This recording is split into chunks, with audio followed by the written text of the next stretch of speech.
Bien, bonjour à tous, à toutes. Voilà, bon, c'est le moment de vous faire voir une petite présentation commentée, malgré que j'ai pas bien envie. Pourquoi? Parce que cette voiture, elle a beaucoup d'incohérences, quoi. Beaucoup d'incohérences, aussi bien dans le compartiment moteur que dans l'habitacle, que sur la carrosserie. Alors bon, je vais vous faire une petite présentation, mais je vais être obligé de... Ça va pas faire plaisir, quoi, aux vendeurs, quoi. Hein, ça va pas faire plaisir aux vendeurs. Alors, je vais la chercher.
Voilà, voilà l'engin.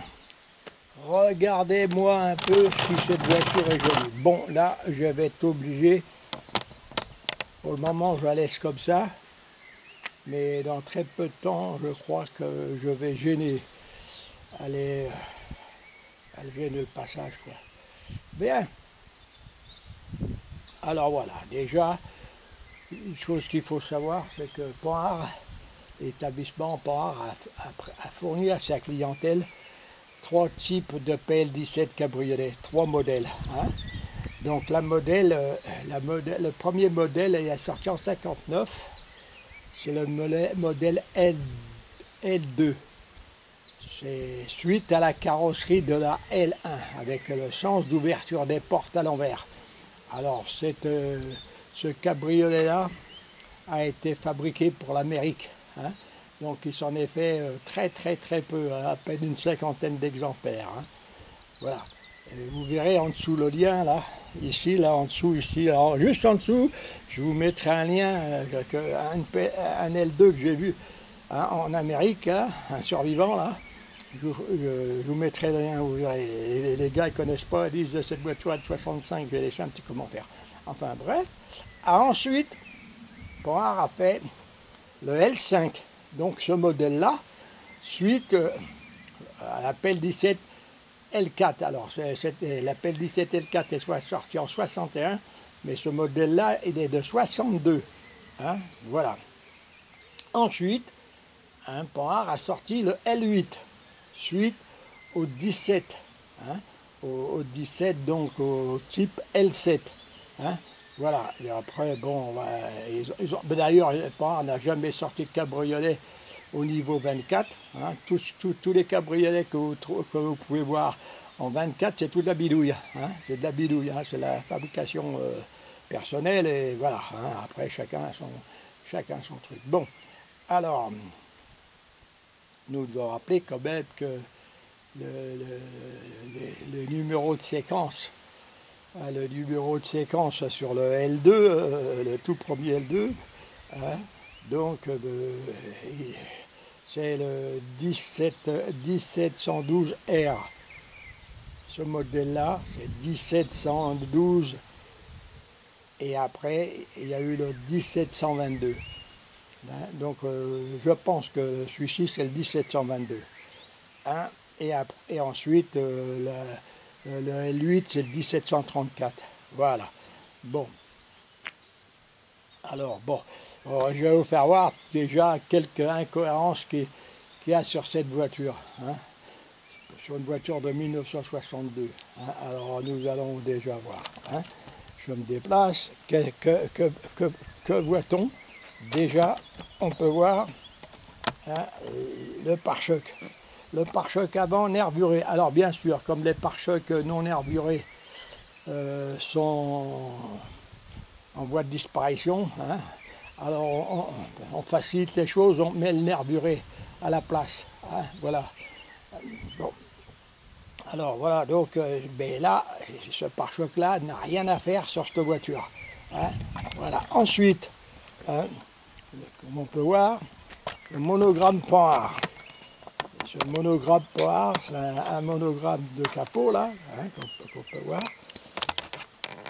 Eh bien, il y a la baguette en haut, là, d'accord. Hein, la baguette, cette baguette de décoration, elle sert simplement à cacher le joint. Hein, la jointure. Hein. Donc, un enjoliveur, hein, une fioriture.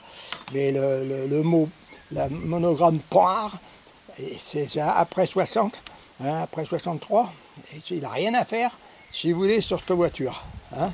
Voilà, donc on continue. On va pas être trop méchant quand même, mais il y a tellement d'incohérences qu'on est obligé de le dire, quoi. Tellement d'incohérences, on est obligé de le dire. Bien. Alors là, une autre incohérence. Qu'est-ce qu'on va voir? Donc on est là, d'accord, on va arriver là, comme ça. Ouais. Ouais, parce que là j'ai du mal à voir à cause du soleil. Voilà. Et que voit-on? Vous voyez? Voilà. Les sabots d'aile. Voilà. Les sabots d'aile. Les sabots d'aile, que vous voyez, c'est marqué, que voit-on? C'est marqué dessus Dyna. Voilà. Ces sabots d'aile ont été montés de série sur les Dyna Z1. Hein, 54-55. Il n'a rien à faire sur cette voiture. Absolument rien à faire sur cette voiture. Hein. Enfin, sur tout ce qui est de pelle et tout, et encore moins sur un cabriolet.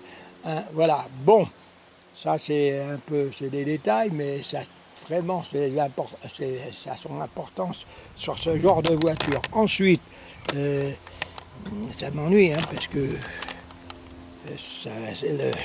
le soleil me fait vraiment... Alors attendez, j'enlève là, voilà, j'enlève. Voilà. Bon. Alors, comme nous pouvons constater, hein, qui est tout à fait logique, la voiture elle a des baquettes non nervurées. Hein, c'est normal, puisqu'elle a été conçue avant 63. Hein, donc, puisque c'est un L5, hein, c'est tout à fait normal. Par contre, là, ce qu'on peut voir, encore une autre incohérence, hein, ça n'a rien à faire sur cette porte. Eh bien, vous voyez, c'est les... Voilà. Les baguettes de haute porte nervurées. Ça n'a rien à faire là-dessus. Normalement, c'est les baguettes lisses. Et là, on voit donc sur la baie de pare-brise, on voit aussi, vous voyez, ces baguettes lisses. Donc, ça n'a rien à faire sur cette voiture. Hein, voilà. Alors, je ne sais pas pourquoi ils ont mis ça. Hein, je ne sais pas pourquoi le vendeur s'est amusé à faire ça, parce que d'après ce que l'acheteur m'a dit, cette voiture, ça fait une vingtaine d'années qu'il l'a achetée, le vendeur. Et il lui a dit qu'il n'avait rien fait dessus. Dire ça, on peut bien dire ce qu'on veut, mais moi, il ne faut pas qu'on me raconte faut pas qu'on me raconte des salades. Alors bon, en plus, là, si on veut, on peut voir aussi, là, vous voyez, alors, je vais me mettre comme ça. Que voit-on? Que voit-on là? Voilà, on voit un monogramme. Un monogramme PL là-dessus. Ça n'a rien à faire là-dessus. Rien à faire là-dessus. Là, normalement, là-dessus, si vous voulez, c'est les monogrammes. On doit avoir 24 BT, 24 CT, 24 B.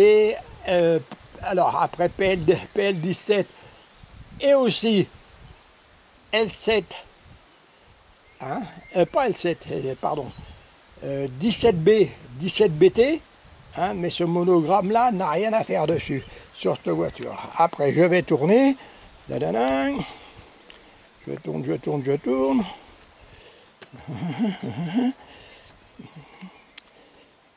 Bon, je continue à tourner. Je continue à tourner. Qu'est-ce qu'on voit là? Donc, je fais pareil. Ah là, voilà. Donc, on peut voir.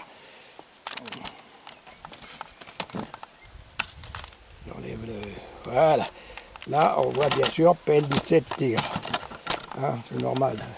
Toutes les cabriolets sont des tigres. Bien. Le constructeur indique dans les bouquins que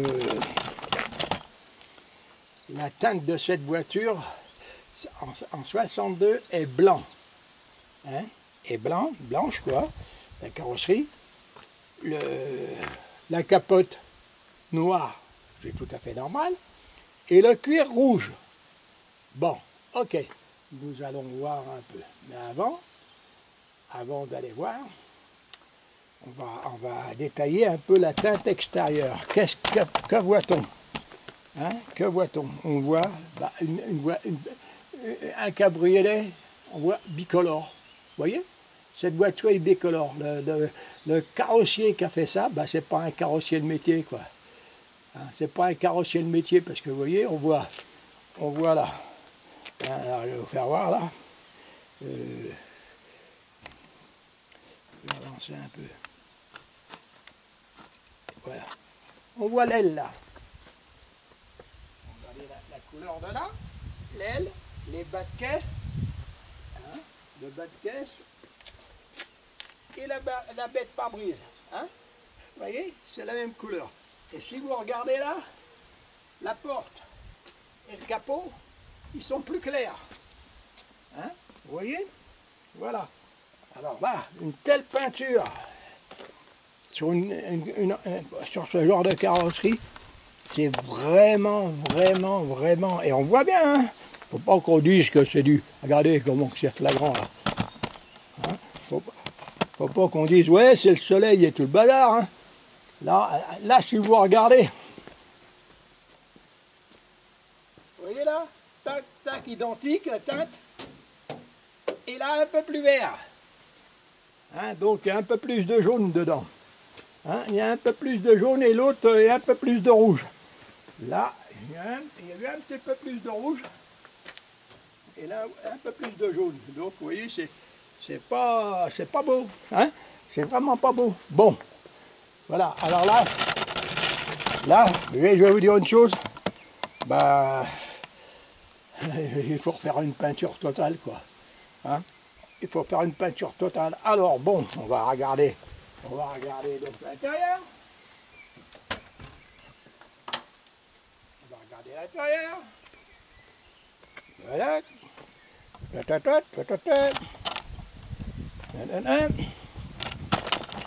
Et voilà, que voit-on? Donc, alors je vais enlever mon caméscope. Il me gêne. Voilà. Et que voit-on? Bah oui, le cuir rouge, enfin il n'est pas rouge, il est grenat, hein, il est foncé là. Bon, hein, les portes, mais ça c'est pas du... Les découpes là, vous voyez, ça c'est pas du L5. Hein, c'est pas du L5. Vous voyez, même les accoudoirs, c'est pas du L5. Hein, voilà, ça a été modifié. Alors là, ce qui pêche, eh bien, la planche de bord. Parce que sur les L5, si vous voulez, eh bien la teinte c'est gris souris.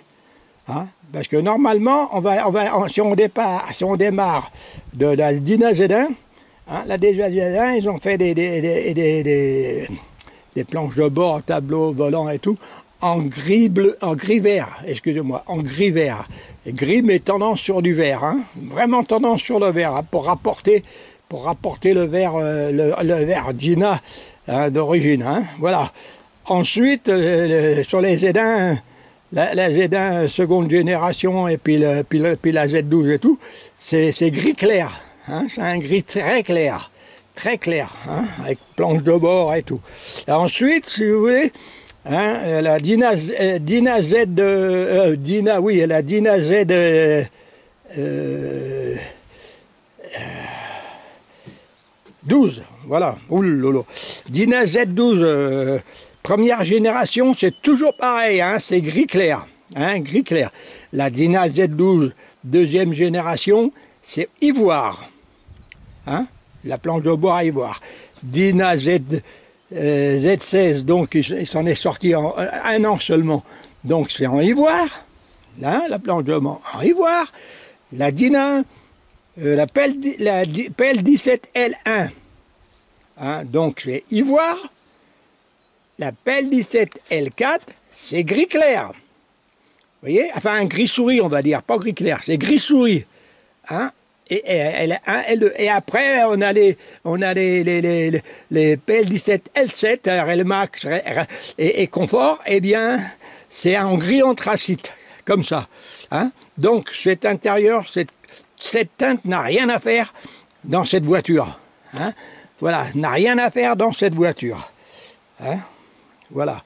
Parce que là, même, si on voit les petits... les petites poignées là, de boîte à gants, ça n'a jamais été monté sur les grilles anthracite. Hein, c'est pas la même forme. Hein, voilà. Donc ça a été, on va dire, ça a été... oui, il y a quelque chose qui coince là. Hein, c'est pour ça, il y a beaucoup d'incohérences sur cette voiture, ça me sort des yeux, quoi. Ça me sort des yeux, quoi. Alors, bon, comme je vous disais, je voulais pas faire...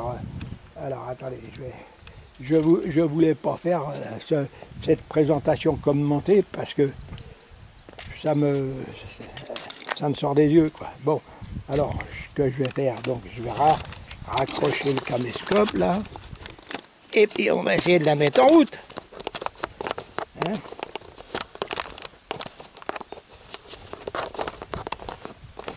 Excusez-moi.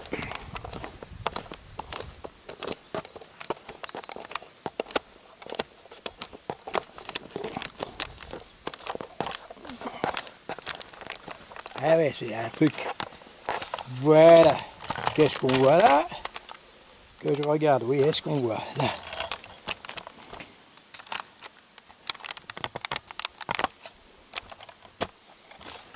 On va se mettre là.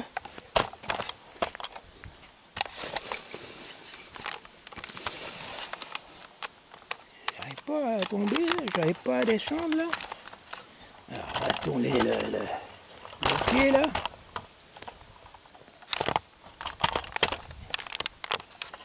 C'est bizarre quand même.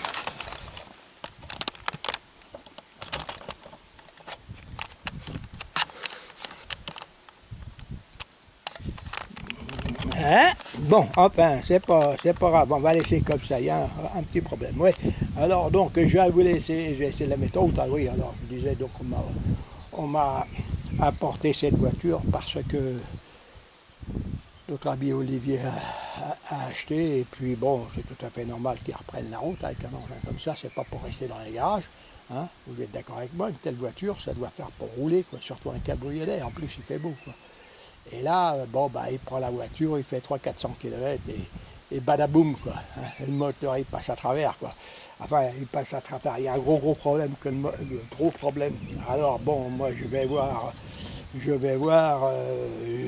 j'essaye de regarder, je règle. Donc, je règle comme ça un moteur tigre dessus, obligé. Donc, je le cale à 9 dents. Hein, le calage initial, je le cale à 9 dents. Toc.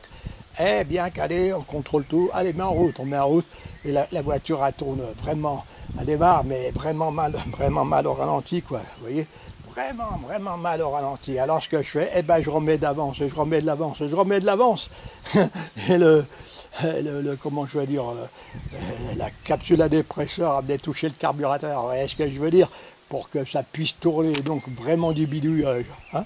Voilà, donc... je vais préparer un moteur, comme vous savez, comme vous avez vu dans les précédentes vidéos. Bon, là, il ne reste plus que le filtre à air à monter. Hein, il reste le filtre à air à monter. Je je refais tout le faisceau en conformité. Donc je refais le faisceau électrique. Hein. Alors je vais enlever mon caméscope parce que ça ne me plaît pas. Ça ne me plaît pas. Ben oui, mais je vais être obligé de le poser pour...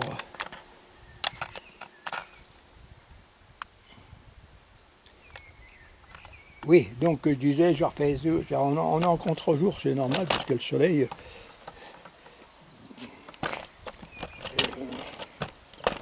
Oui, je disais, donc on a refait le moteur comme vous avez pu voir dans les 2 premières vidéos, donc voilà. J'ai repris, donc j'ai mis 7 heures pour remplacer le moteur, hein, démonter, remonter, mais j'ai mis une bonne dizaine d'heures pour revoir toute la partie électrique du faisceau, parce que les câbles ils venaient toucher, déludés et tout ça, ça venait toucher sur les réchauffeurs et tout, sur les tubures, réchauffage et tout, ça venait toucher sur, un bricolage, mais vous ne pouvez pas vous imaginer quoi. C'est vraiment du bricolage quoi. Hein. D'ailleurs vous avez vu dans la vidéo un paquet de saleté. Ah non, oui, si, vous avez vu, parce que cette vidéo-là, elle passe ce samedi. Hein, ce samedi, donc après-demain. Nous sommes jeudi aujourd'hui. Allez, je vous la mets en route. Donc, comme je disais, hein, pour mettre en route, si la voiture elle a pas tourné de longtemps, vous amorcez la pompe à essence, vous amorcez très fort la pompe à essence, vous bien l'amorcer, hein, voilà, parce que le circuit, donc comment je veux dire, il se désamorce, hein, c'est préconisé par Panhard, hein, bien amorcé avec la petite titille, là, hein, on amorce bien, après on tire un peu le starter et on tourne la clé et ça démarre au quart tour. Si ça démarre pas au quart tour, eh bien ça veut dire qu'il y a un gros problème, quoi. Enfin au quart tour, au bout de deux fois, quoi. Si ça démarre pas, c'est qu'il y a un problème, soit sur l'essence, soit sur l'allumage. Mais en tous les cas, si vous insistez, vous esquintez la batterie, vous esquintez votre démarreur, hein, voilà. Et c'est pas une solution. Alors,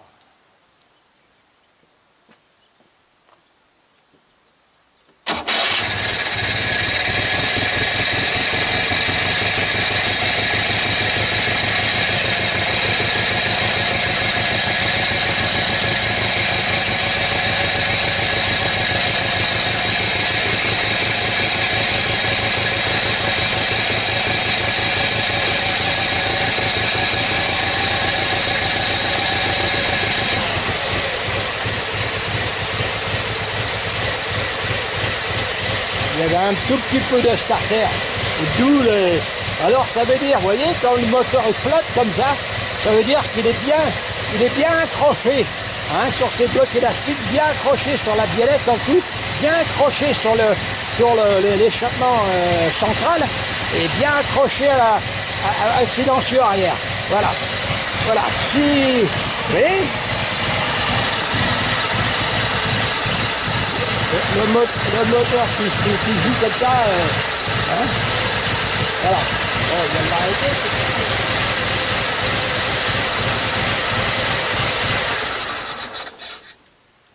Là, voilà. Alors maintenant, il me reste une seule chose à faire. Eh bien, contrôler, synchroniser les doubles corps. Synchroniser le double corps, remettre le filtre à air. Hein, et puis voilà quoi. Hein, et donc voilà, donc normalement elle part ce soir la voiture, donc il faut que je fasse ça tout de suite là, assez rapidement. Hein, et puis voilà. Eh bien, à la prochaine vidéo. Sincèrement, je vous dis, ça me plaisait pas bien de faire la présentation commentée pour la bonne raison que cette voiture elle a beaucoup d'incohérences, aussi bien dans le compartiment moteur, dans l'habitacle et sur la sellerie, et comment je vais dire, la carrosserie. Hein, voilà, il y a eu de la magouille, je sais pas pourquoi, hein, ça me sort des yeux. Vous voyez, voilà. On va faire le tour de la voiture, elle est quand même jolie, cette voiture, elle est quand même jolie.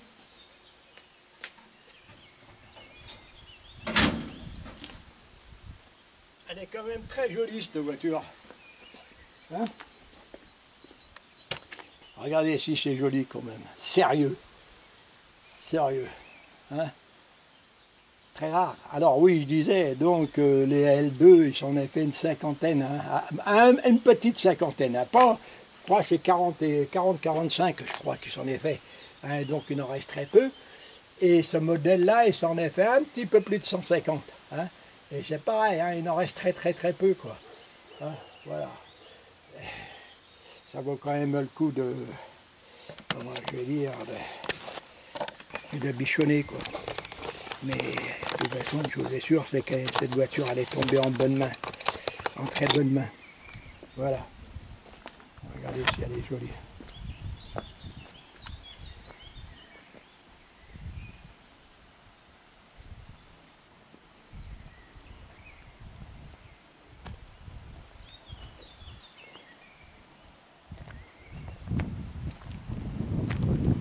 Je vois rien que le soleil. Je vous assure, je vois rien que le soleil. Là, vous voyez, pour faire ce genre de vidéo, il faut faire en automne. Vous voyez, en automne, quand le soleil commence à se lever et tout, là ça fait des très joli. Hein? Mais là, bon.